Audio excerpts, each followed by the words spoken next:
好，那我们可以来稍微比较一下这两本书，它们都是演奏类型的。那譬如说以这个喇叭来讲的话，它就是可以按一下。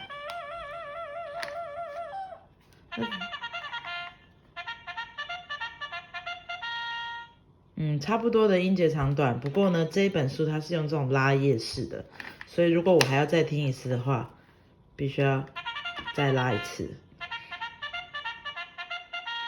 那而且呢，这个动作来说，对于1岁以下的小孩是相对难度蛮高的，就是需要有一点诀窍和技巧。